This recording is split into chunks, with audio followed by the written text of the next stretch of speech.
el 22 de mayo del 2020, fue un día para el olvido en la aviación de Pakistán.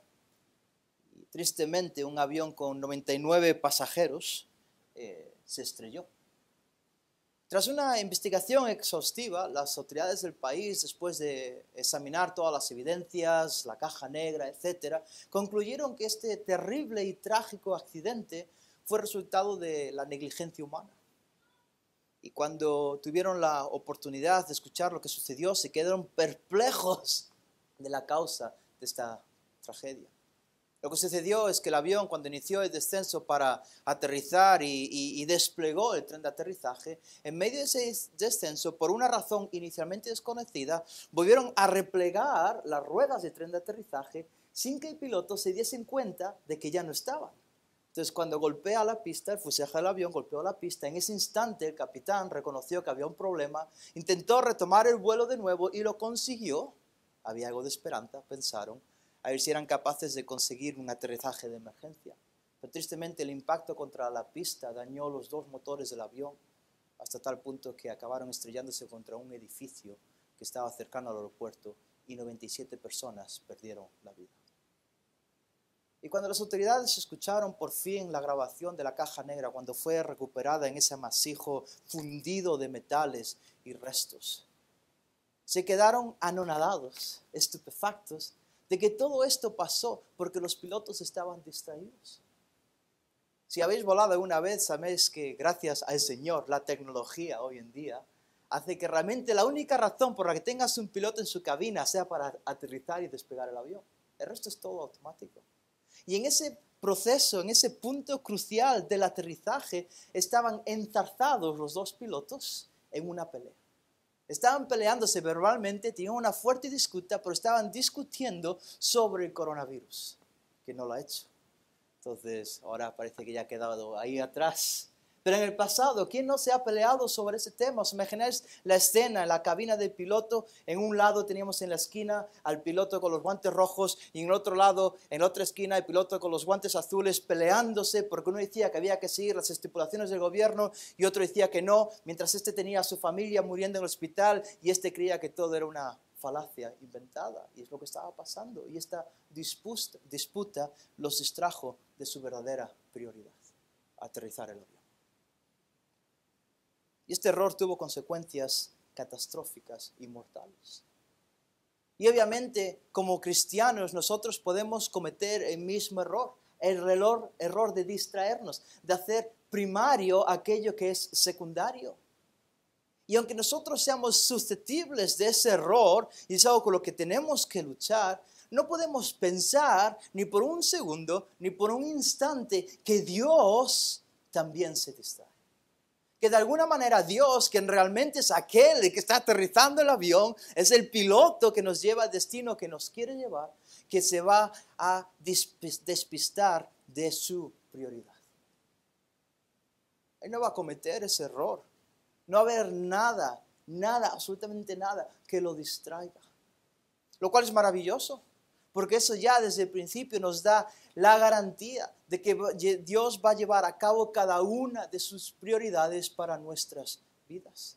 Todo aquello que Él se ha dispuesto, todo aquello que Él se ha propuesto para cada uno de sus hijos sucederá, porque no habrá nada que lo distraiga de ello. Y precisamente es lo que me gustaría que estudiásemos esta mañana en nuestro pasaje en Juan 17. En Juan 17, versículos 11 al 19. En estos versículos observaremos dos de estas prioridades que Dios cumplirá en nosotros. Dos de estas prioridades que Él tiene para nuestras vidas. Pero antes de seguir avanzando, vamos a leer este pasaje, Juan 17, para aquellos que estáis buscando en vuestras Biblias, Juan 17, versículos 11 al 19. Y dice así la palabra de Dios. Jesús está orando a su Padre Celestial y dice: ya no estoy en el mundo, pero ellos sí están en el mundo y yo voy a ti. Padre Santo, guárdalos en tu nombre, el nombre que me has dado para que sean uno así como nosotros. Cuando estaba con ellos los guardaba en tu nombre, el nombre que me diste, y los guardé y ninguno se perdió, excepto el hijo de perdición, para que la escritura se cumpliera. Pero ahora voy a ti y hablo esto en el mundo, para que tengan mi gozo completo en sí mismos. Yo les he dado tu palabra y el mundo los ha odiado porque no son del mundo, como yo tampoco soy del mundo. No te ruego que los saques del mundo, sino que los guardes del maligno. Ellos no son del mundo, como tampoco yo soy del mundo. Santifícalos en la verdad, tu palabra es verdad. Como tú me enviaste al mundo, yo también los he enviado al mundo. Y por ellos yo me santifico, para que ellos también sean santificados en la verdad. Este pasaje nos enseña dos prioridades de Cristo para nuestra vida. Y la primera prioridad que aprenderemos en los versículos 11 al 16 es que la prioridad de Cristo es nuestra protección, nuestra protección. Y la segunda, en los versículos 17 al 19, es nuestra santificación. Las prioridades de Cristo son sencillas, nuestra protección y nuestra santificación. Y obviamente si estas son las prioridades que el Hijo tiene para con nosotros, también deberían serlo para nuestras vidas. Pero lo importante y lo que no quiero que perdáis de vista a medida que nos adentramos en este pasaje es que son las prioridades que el Hijo encomienda a su Padre. No son las prioridades que el Hijo nos está diciendo a nosotros llevarlas a cabo. El objetivo principal de estos versículos no es llamarnos a perseverar en la fe y a crecer en santidad, lo cual es muy bíblico, ¿verdad? Y muy necesario. Espero que nadie me lleve la contraria en eso. Pero Jesús está orando y tenemos este pasaje registrado en la Escritura. Porque Jesús es el que está rogando a su Padre y está pidiéndole a su Padre algo que solo Jesús puede pedirle. Y está suplicándole que el Padre se haga responsable de llevar esas dos prioridades a cabo en la vida de sus discípulos. ¿Os dais cuenta de la diferencia, verdad? La garantía de nuestra protección y santificación no está en nuestro esfuerzo, no depende de nosotros, sino en que Cristo se las encomendó a su Padre celestial.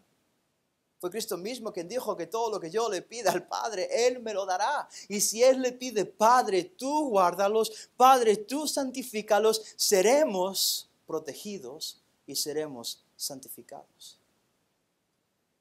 Y si estamos convencidos de esto, entonces, aunque el mundo se venga abajo, aunque parezca que Satanás haya ganado, podemos estar tranquilos. Podemos vivir confiados. Si somos salvos, será imposible que el diablo gane, que el diablo nos arranque de la mano del Padre. Aun si pudiésemos negar al Hijo 3 veces como Pedro hizo. Si pertenecemos a Dios, vamos a crecer en santidad. Aunque los mismos demonios hubiesen propuesto hundirnos en la cloaca del pecado. Nadie que conoce al Padre jamás se perderá porque Él nos protege y nos santifica hasta el fin. Y que nadie me malinterprete, por favor. Esta seguridad no es excusa para abusar de la gracia de Dios, para continuar en el pecado, pero debe ser motivo de profundo gozo en nuestras vidas. Cuando miramos nuestro contexto y nuestra cultura, el ambiente en el que estamos y la corrupción que nos rodea, en última instancia alzamos nuestros ojos al cielo y vivimos confiados en aquel que nos guarda en medio de todo esto y nos sigue santificando a pesar del pecado del mundo. Las prioridades del Hijo son las prioridades del Padre. Y aunque no se menciona, obviamente por implicación, también son las prioridades del Espíritu. Al fin y al cabo, Dios es uno. Todas las tres personas, la única deidad, busca protegernos y santificarnos. Y si es así, ¿quién va a poder evitarlo? Así que dicho esto, ¿cuál es la primera prioridad de Cristo para nosotros? Bueno, como mencioné ya varias veces, los versículos 11 a 16, la prioridad de Cristo es nuestra protección. Primera mitad del versículo 11, ya no estoy en el mundo, ahora Jesús, pero ellos sí están en el mundo y yo voy a ti. Jesús no comienza esta sección de su oración sacerdotal diciendo que ya no estaba en el mundo porque de alguna manera ya no estaba en el mundo. Él seguía ahí, estaba justo después de la cena, la última cena, con sus 11 discípulos. Judas ya se había ido para preparar todo el tinglado que tenía montado para traicionarle. Y estaba rodeado de esos 11 hombres delante de sus ojos, quienes estaban escuchando estas palabras, alzando la vista al cielo y orando al Padre Celestial. Ya no estoy en el mundo. Y lo que está indicando con estas palabras es que ha llegado el momento de su partida.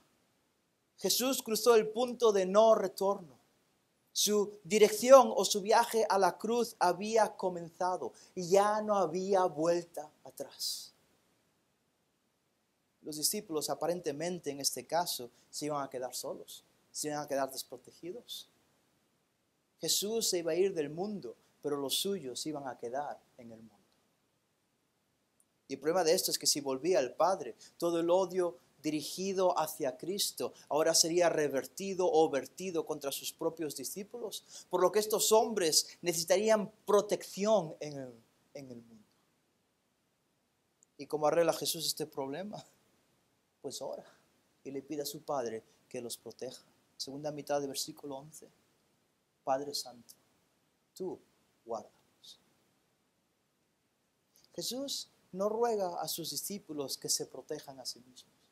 No les dice, escondeos hasta que las cosas se hayan calmado. Tampoco está suplicando al gobierno que establezca leyes que protejan la libertad religiosa de la iglesia. Sino que la verdadera protección, lo que Cristo hace es que mira a su Padre que está sentado en el trono de los tronos y dice, tú, Padre Santo, tú hazlo, tu prioridad como es la mía. Tú guárdalos, tú protégelos en tu nombre. El nombre Padre Santo salta por sí solo de las páginas de la Escritura. Esta combinación Padre y Santo en la misma frase para referirse a Dios es única. Y Jesús utiliza este título para que sus discípulos vean que si Dios es Padre y es Santo, entonces es un Padre sin pecado. Es el Padre perfecto. No tiene nada que ver con los padres terrenales. Y si es este tipo de Padre, entonces Dios en todo momento ama a sus hijos perfectamente. Ama a sus hijos sin egoísmo, sin falta, siempre buscando lo mejor para ellos porque Él es el Padre Santo, el Padre perfecto. Jesús sabía con certeza absoluta que no existía mejor persona a la que encomendar la protección de sus queridos discípulos que a este Padre Santo. Nadie iba a hacer un mejor trabajo que el Padre Santo. Hace años, antes de mudarme donde vivo ahora en una casa, vivía en un edificio de 8 alturas. Y una tarde estaba jugando con mi hijo mayor, Oliver, y estábamos jugando en la casa al escondite. Y mientras él corría, era pequeño, tenía 2 años, iba corriendo con esas mini patas cortas, parece que son pingüinos, se metió en su habitación, cerró la puerta de golpe. Y al cerrar la puerta, con el gesto, el pistón de la cerradura salió del sitio y quedó atascado en el donde, ¿cómo se llama? No sé, cerrajero, pero donde en el marco de la puerta. Y claro, el niño quedó ahí encerrado. Pero al principio no sabía nada. Entonces, tan pronto como yo me di cuenta de que el niño estaba encerrado, intenté abrir la puerta y vi que no era capaz. Y en ese momento Oliver empezó a llamar a la puerta y empezó a decir, papá, papá, papá, yo no te preocupes, aquí estoy, voy a intentar arreglar este problema. Empiezo a desmontar la cerradura y veo que el pistón está atascado, que desde afuera no puedo hacer nada. Y en ese instante, Oliver, que ya estaba esperando un rato, 2 años, encerrado solo en una habitación, su llanto ya cambia de incertidumbre a terror. Así que yo dije, bueno, esto está chupado. En las películas corres contra una puerta y se parte en 2. Así que voy corriendo con mi hombro y reboté. Entonces me di cuenta que no es tan fácil como se nos quiere hacer creer. Y Oliver cada vez estaba más nervioso. Y yo también diciendo, ¿qué hago? Mi hijo está encerrado. No puedo ir a su auxilio. Así que ni me lo pensé 2 veces. Fui a la habitación más cercana. Salí por la ventana de esa habitación. Me agarré a la fachada de ladrillos y empecé a trepar por la fachada de una ventana a la otra hasta poder llegar a la habitación donde estaba Oliver para entrar y estar con él. Podía haberme matado. No lo pensé. A lo mejor debería haberlo hecho. Pero no lo pensé. Entonces podía haberme caído a esa altura y como mínimo partido todos los huesos. Pero en ese instante mi única preocupación, mi único deseo era proteger a mi hijo. Quien estaba desesperado. ¿Por qué? Porque soy su padre y le amo. Si yo, que soy pecador, soy un padre deficiente, Estoy dispuesto a escalar fachadas como Spiderman, a poner en riesgo mi vida simplemente para consolarlo con mi mera presencia. ¿Cuánto más Dios? Él es el Padre perfecto, porque Él es el Padre santo. Qué consuelo, ¿verdad? Qué seguridad es saber que a quien Jesús está encomendando nuestra protección es aquel que lo hace conforme a su nombre, y su nombre es Padre Santo. De tal manera que podemos estar convencidos de que cuando te encuentras en medio del fuego, de la tormenta, bajo el odio del mundo, cuando Satanás te está persiguiendo por medio del sistema de pensamiento de esta sociedad, cuando te encuentras oprimido por tu fe, cuando parece que todos te aborrecen por predicar el nombre de Cristo, en ese instante el Padre Santo te está protegiendo. Cristo no está pidiéndole al Padre que nos proteja porque sí, sino que tiene un propósito muy específico, y es que seamos uno como ellos. Final del versículo 11, guárdalos, tú, Padre Santo, guárdalos con esta meta, para que sean uno, así como nosotros. Esta unidad es la misma que existe entre el Padre y el Hijo. No obstante, este versículo no se refiere a lo que se llama una unidad ontológica.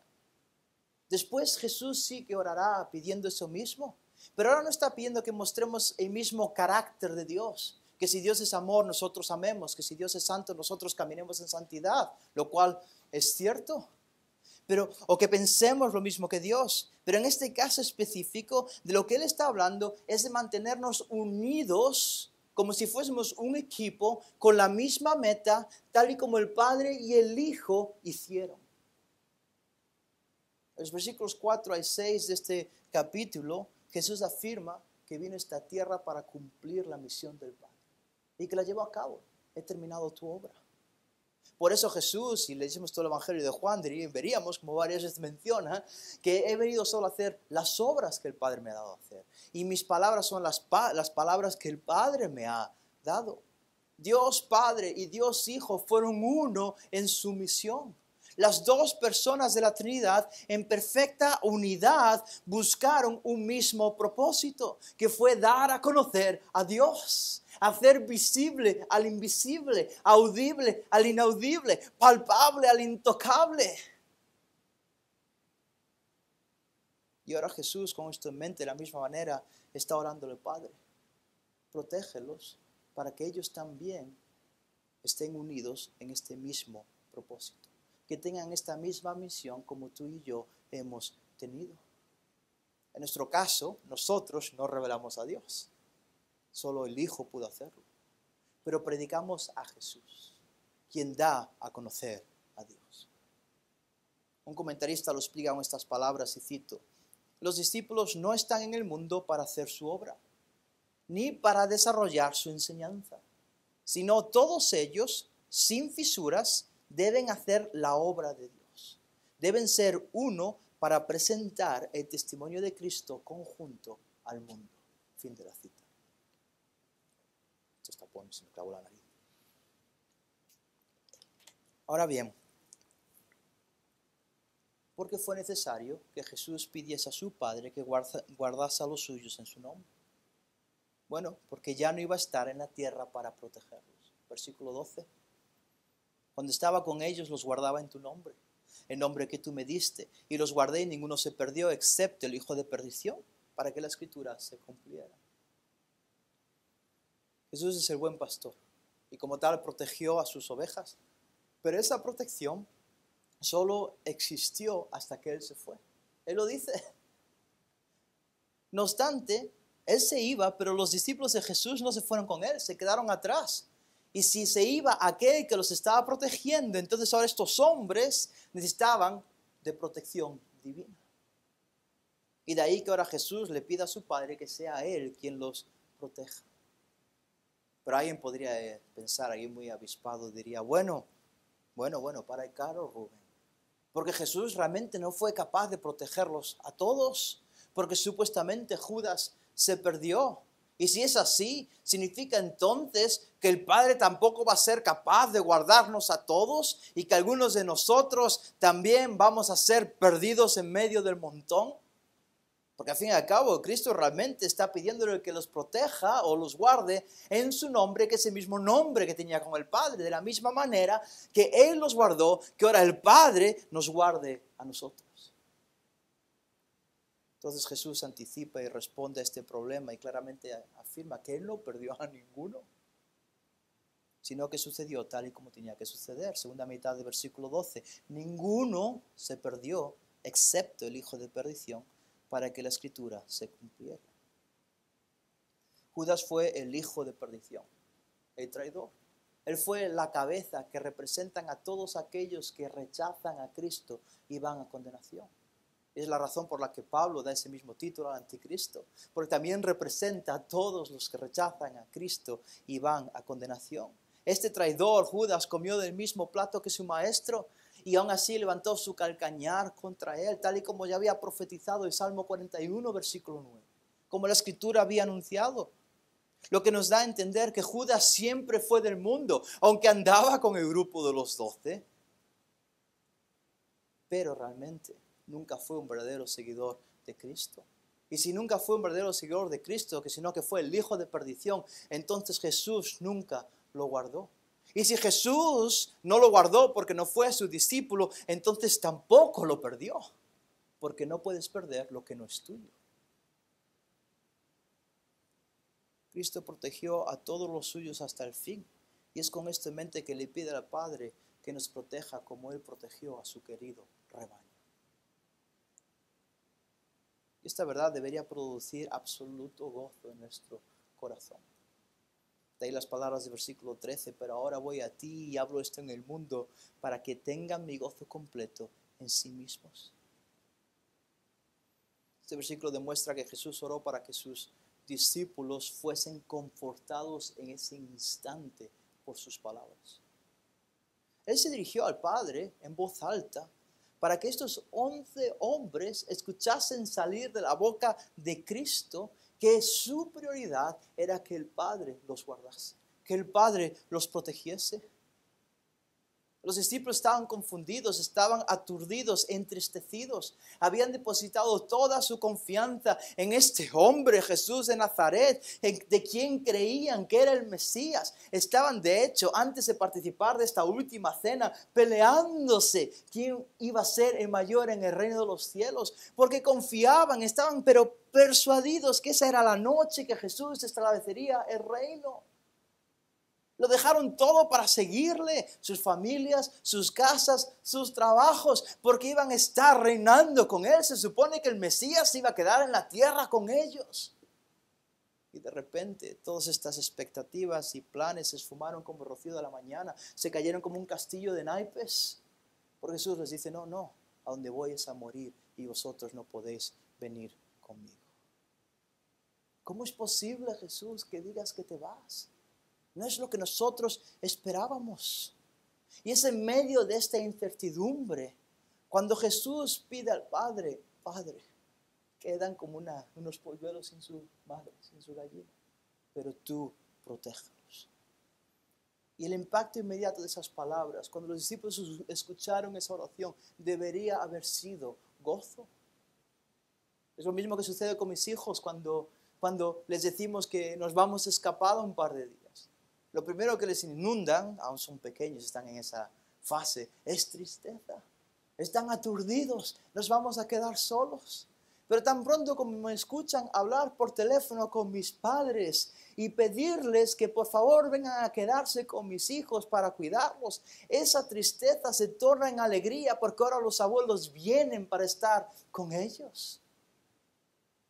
Y eso es lo que estaba haciendo Jesús. Por supuesto que el Padre iba a guardarlos. Cristo no tenía que convencer a su Padre de que guardase a los suyos. Pero Él oró para convencerlos a ellos de que el Padre los iba a guardar. Estos hombres, al escuchar a Jesús orar de esta manera, deberían haberse regocijado. Por eso Jesús termina diciendo, hablo esto en el mundo para que tengan mi gozo completo en sí mismos. Y este gozo no es una alegría pasajera, sino que es el gozo de Cristo, es el fruto del Espíritu Santo, es una realidad que solo el creyente puede disfrutar. Es la tranquilidad de mente, el contentamiento del alma que Jesús produce en nosotros a pesar de las circunstancias y que lo hace de una manera no a medias ni de cualquier forma, sino que es un gozo pleno, es un gozo sobrenatural porque su origen es un origen divino. Si la protección o la prioridad de Cristo es mi protección y es por eso que le ruega a su Padre que me protegiese, entonces puedo vivir confiado de que me pase lo que me pase en este mundo, Dios me va a guardar hasta el fin. Y eso produce gozo. Y esto no son palabras menores, porque el mundo en el cual nos ha dejado es un mundo hostil. Versículo 14. Yo les he dado tu palabra y el mundo los ha odiado, porque no son del mundo, como tampoco yo soy del mundo. Si el mundo odió a Jesús porque no era del mundo, entonces el mundo también va a odiar a los discípulos de Jesús. ¿Por qué pensáis que unos minutos antes, cuando estaban cenando, en Juan 15, versículos 18 y 19, les promete, el mundo os odiará? Y luego en el capítulo 16, en el versículo 2, dice que algunos de vosotros seréis matados por el mundo. El mundo nunca será nuestro amigo. Creo que tengo que repetirlo, porque a veces pensamos una cosa diferente. El mundo nunca será nuestro amigo.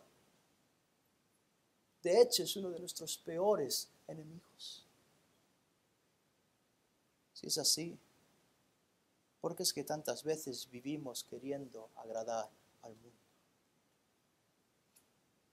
¿Por qué buscamos influenciar al mundo? O tener presencia en el mundo, o ser una voz más en medio del mundo.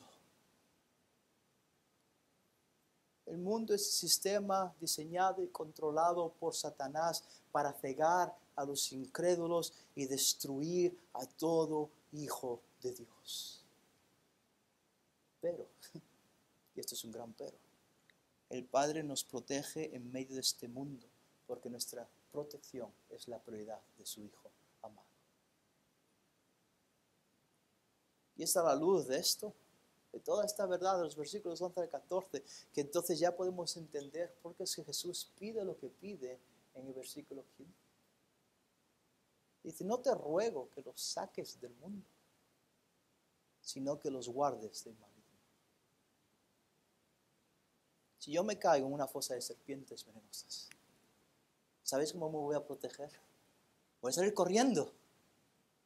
Si Satanás busca mordernos con el veneno del mundo, uno esperaría que si Dios quiere protegernos, lo que haría es sacarnos del mundo. Pero no es lo que Jesús pide. No ruega que nos quite del mundo. Por implicación, está rogando que nos deje en el mundo. No ruega que nos guarde del dolor del mundo, que nos guarde del sufrimiento en el mundo, ni tan siquiera de los actos malvados cometidos por las manos del mundo. El Hijo, quien nos amó hasta el fin, para quien su prioridad es nuestra protección, le suplica a su Padre que nos deje en el mundo. ¿Por qué? No tiene sentido, parece. Porque nos ha dado una misión. Porque tenemos que ir al mundo para dar testimonio de Cristo. Esta es la misión que encomienda a sus discípulos justo antes. En el capítulo 15, versículos 27. Les deja en el mundo para que den testimonio de Él juntamente con el Espíritu. Y es la misma misión que nosotros hemos recibido en la gran comisión. Pero ¿cómo podemos predicar de Cristo si no estamos en el mundo? ¿Cómo podemos testificar de Cristo si nos aislamos del mundo? Salir del mundo, separarse del mundo, vivir en una burbuja sin el mundo, se opone de lleno al mismo propósito por el cual Cristo nos deja en el mundo. El predicador John MacArthur dijo lo siguiente: la razón por la que seguimos en el mundo es predicar el evangelio al mundo. Esta es la única obra que podremos hacer en esta tierra y no en el cielo. Fin de la cita. Entonces, si es así, si debemos quedarnos en el mundo, lo que necesitamos es ser protegidos del príncipe del mundo. Versículo 15. Te ruego, esto es lo que pide, que los guardes, que los protejas del maligno. Jesús pide al Padre que nos proteja de Satanás mismo. El mundo odia a Cristo porque el diablo, quien es el príncipe de la potestad del aire, es aquel que controla el sistema del mundo, aborrece a Cristo. Si fuera por Satanás, nos habría destruido a todos. La única razón por la que la iglesia sigue en este mundo, después de terribles persecuciones y matanzas a manos de terribles emperadores como Nerón, Domiciano, Diocleciano, después del surgimiento de terribles herejías o incluso en España de la Contrarreforma y la Inquisición, la única razón por la que nosotros hemos perseverado hasta ahora, por la que no hemos apostatado de la fe, ni negado a Jesús o traicionado su nombre, la única razón por la que no hemos comprometido el mensaje del Evangelio y ha llegado hasta nuestros días, es porque el Padre nos ha protegido hasta aquí.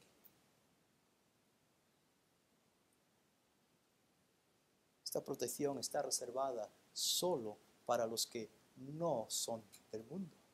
Versículo 16. Por eso dice lo que dice: ellos no son del mundo, como yo tampoco soy del mundo. Es increíble pensar que estamos seguros en medio de un mundo que nos aborrece.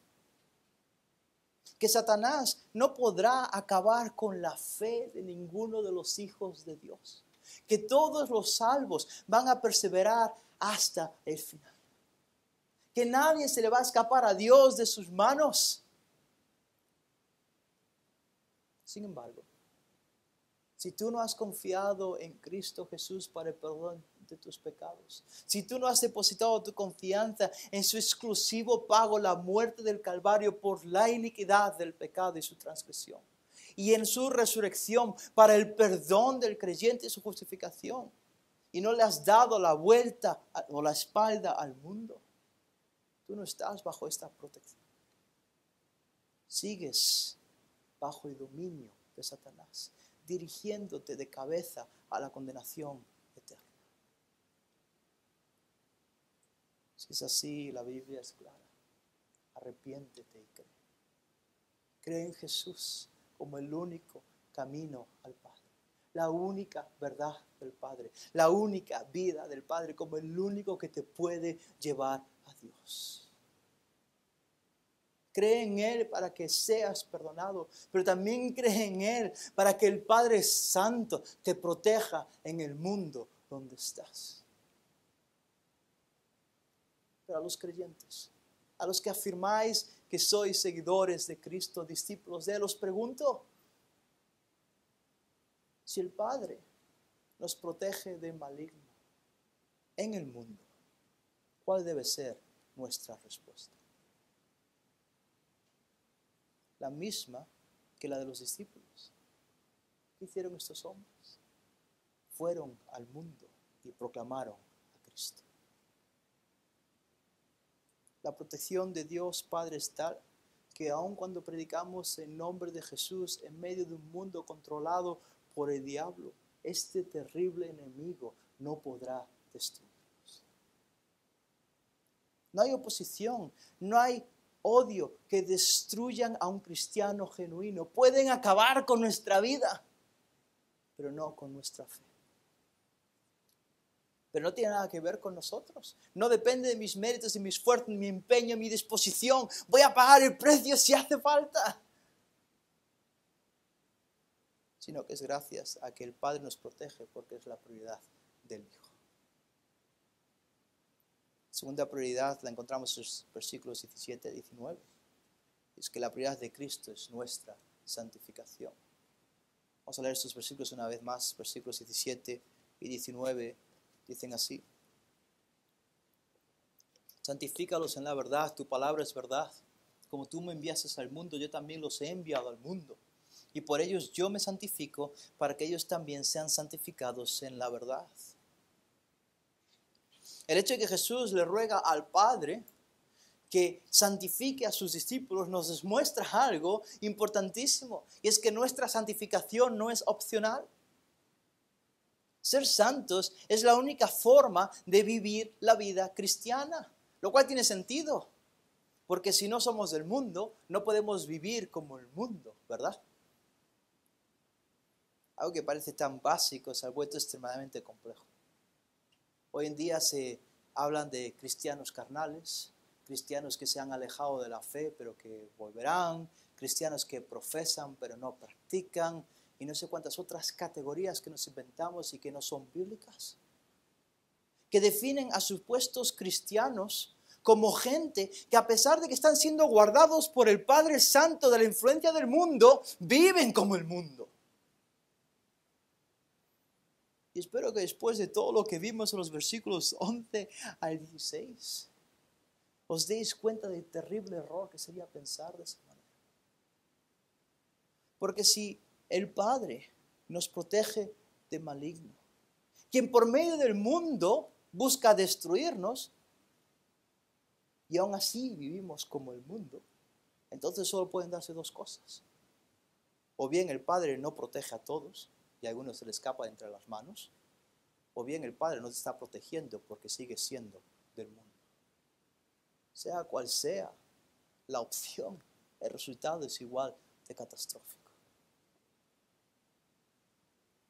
Nuestra santificación es prioritaria para Cristo y está ligada a la protección del Padre. En otras palabras, si Dios Padre te protege, serás santificado. ¿Qué significa ser santificado? Bueno, es más que crecer en moralidad y tener un buen testimonio, aunque a veces lo definimos así. Pero los fariseos también eran morales y tenían muy buena reputación. Y aún así es claro que no estaban siendo santificados. Es a ellos a quienes Jesús les llama sepulcros blanqueados, camadas de víboras.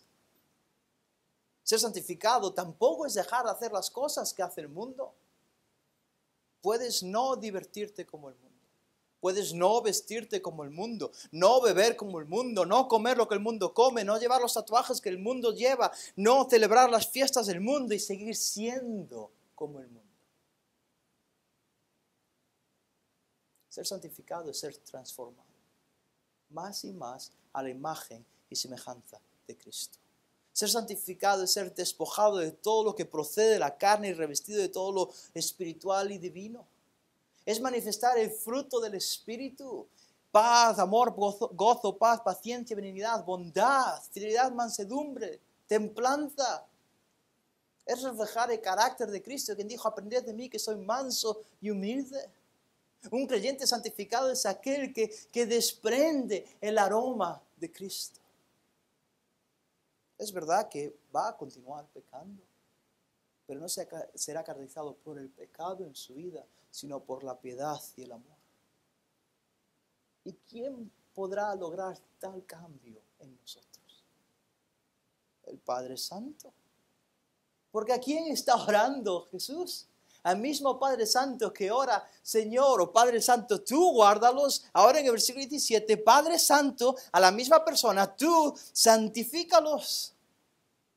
Y está orando el Padre Santo: tú santifícalos, porque solo el Padre Santo produce hijos santos.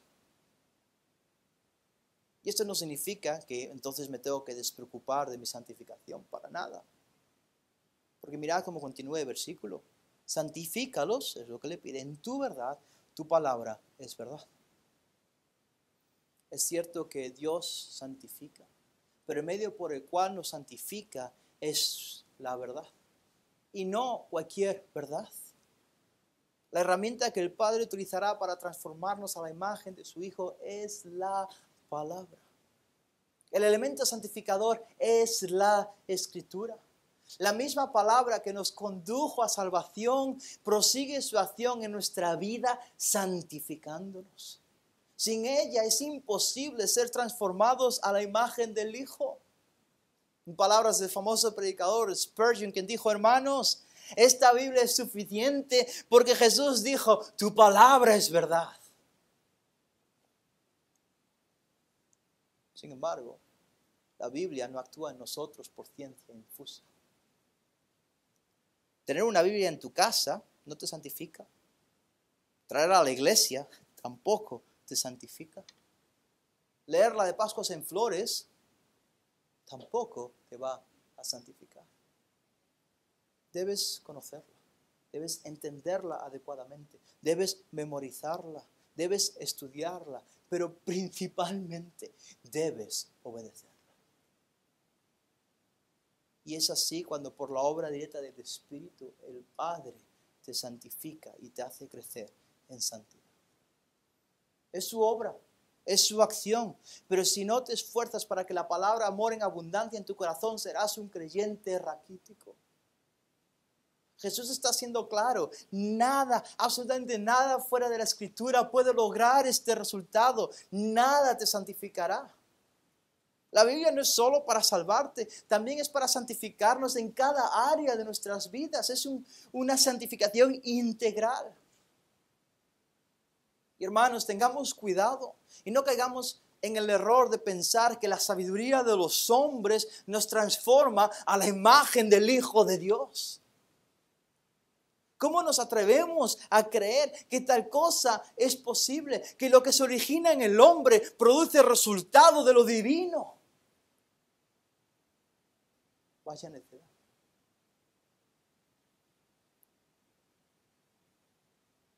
Porque para Cristo es prioritaria nuestra santificación.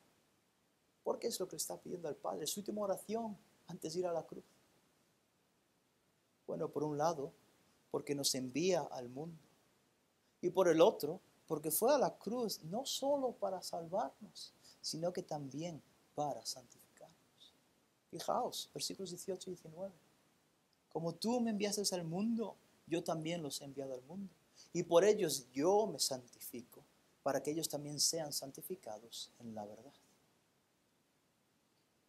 Recordad lo que mencionamos ya varias veces. La razón por la que los Jesús no ascendieron con Cristo al cielo cuando Él ascendió y se quedaron en este mundo es porque Jesús los envía al mundo a predicar el Evangelio. De la misma manera que el Padre le envió al mundo para darle a conocer, ahora el Hijo envía a los suyos, eso es por implicación también a nosotros, para dar testimonio de Él. Y así como Jesús reveló al Padre, los discípulos reflejan al Hijo. Por eso la santificación de todo creyente es tan importante, porque cuando tú predicas a Cristo, estás representando a Cristo. Jesús nos separa la proclamación del Evangelio de la práctica del Evangelio. Nuestra vida debe corresponderse con nuestro mensaje. Si Dios es el Padre Santo, solo sus hijos santos pueden dar testimonio de su Hijo Santo. Esta sería razón más que suficiente para entender por qué es tan prioritaria nuestra santificación. Pero hay más, Jesús también se santificó para que fuésemos santificados en la verdad. Versículo 19, y por ellos yo me santifico para que ellos también sean santificados en la verdad. La palabra santificar tiene varios significados, como sucede en español con tantas otras palabras. Y el versículo 17 significa hacer santos, o hacer crecer en santidad, o limpiar, purificar. Pero en el 19, la idea es separar o consagrar. Obviamente Jesús ya era santo, y no necesitaba ser santificado, no necesitaba ser limpiado o purificado. Cuando Él dice yo me santifico, es yo me consagro. yo me separo. Es el mismo lenguaje que se usaba en el Antiguo Testamento para cuando un cordero era separado, consagrado para el sacrificio. Se separaba del resto del rebaño con un fin único, exclusivo, con un propósito. Y este es el lenguaje que Jesús está utilizando. Yo me separo, yo me consagro con ese fin de ir a la cruz. Yo soy ese cordero consagrado para morir por ellos. Jesús se separó para el perdón de los pecados. Pero curiosamente, en este versículo, no está diciendo que se consagra para nuestra salvación, lo cual es verdad. Pero añade una nueva faceta, un nuevo aspecto, sino que también lo hace para santificarnos en la verdad. La misma verdad que mencionó en el versículo 17. Y eso no significa otra cosa que Jesús murió no solo para darte el perdón de tus pecados, sino que también lo hizo para que fuésemos transformados a su imagen por el impacto de la palabra en nuestras vidas. Y si Cristo se entregó a sí mismo, se consagró para que creciésemos en santidad, podemos llegar a creer que el Padre va a desperdiciar la sangre de su Hijo y no va a santificar a los suyos. Por supuesto que no. Nuestra santificación será su prioridad. ¿Y sabéis por qué estos son excelentes noticias? Porque realmente lo son, aunque tenéis caras largas. No nos olvidemos del contexto de esta oración y de la misión que les encomienda a sus discípulos en el capítulo 15. La misma misión que nos ha encomendado a nosotros, que es ir al mundo y hacer discípulos. Pero para ello, aunque no somos del mundo, debemos mojar nuestros pies en el océano del mundo. Necesitamos formar relaciones con gente del mundo, trabajar con incrédulos, estar con pecadores, pero sin pecar como el mundo, ni aprobar su pecado. Pero esto, estar en el mundo, podría suponer un problema.